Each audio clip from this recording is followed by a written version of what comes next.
I was framed as the homewrecker, the shameless third party. My mom was wrongfully imprisoned. On the third day of her detention, she suffered a sudden heart attack and died. When I arrived at the hospital, all I saw was my mom covered by a white sheet. In that moment, my world crumbled. My friends called me a simp. I worked 3 jobs, all to put my girlfriend, Scarlett Reed, through law school. She'd say, "Ash, when I pass the bar, I'll come back to you. Ash, when I get confirmed, I'll marry you. Ash, when I become a partner, we'll get married immediately." My friends told me that once they make it, they often ditch their loved ones. I didn't believe them, and I waited 7 years. Until my mom was nearly assaulted and accidentally killed her attacker. Frantically, I tried to reach Scarlett, but I couldn't get through. Desperate, I had no choice but to go to Zenith City to find her. Attorney Reed, which Attorney Reed? Oh, you mean Scarlett, don't you? Attorney Reed is already a senior partner at our firm at such a young age. She just married our boss's son and is on her honeymoon. The receptionist picked up a box of wedding favors from the desk. Here, the firm gave these out recently. Their wedding photos are gorgeous. I stared at the wedding favor box the receptionist handed me, at the names and the wedding photo. My mind exploded in a deafening buzz. Scarlett Reed, married? My girlfriend of 7 years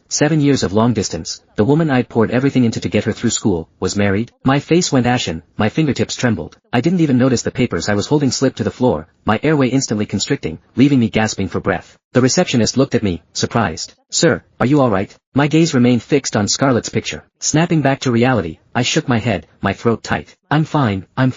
My mom got into trouble. I came all the way from out of town to Zenith City to ask Attorney Reed to represent her, but I didn't expect her to be so busy. I explained, my voice catching. The receptionist looked sympathetic and offered to register me to see if other lawyers could help. "Thank you. Can I keep that wedding photo? It's really beautiful. I'd like to find a similar dress when I get married." The receptionist didn't think much of it and handed me the entire box of favors and the photo. I pulled out the photo and slipped it into my jacket pocket, right over my heart. In that moment, my heart felt like it was being torn to shreds. That day, I sat on the steps outside the law firm all afternoon, repeatedly looking at the wedding photo. It was the most agonizing day of my life. Mechanically, I kept dialing her number, but the call never went through. I couldn't understand how Scarlett, who I talked to almost every day, found time to be with someone else. I couldn't understand why Scarlett, who promised to marry me, ended up marrying another man. All of it made the past 7 years, the 3 jobs, every penny sent to her for tuition, exam fees, and living expenses, into one colossal, heartbreaking joke. Bitterness, pain, and fury churned inside me. I tossed and turned all night, unable to sleep. It wasn't until dawn that my phone finally rang. I groggily answered, and Scarlett's voice came through the line. "Ash, where are you? Are you still at our firm? I forgot to tell you I went for an out-of-town training session. It was a closed program, no phones allowed. I just got mine back. I'm booking a ticket back right now. Wait for me." Scarlett's urgent tone on the phone would have sounded like genuine concern to anyone. If I hadn't personally received her wedding favors, I might have drowned in her deceptive excuses once again.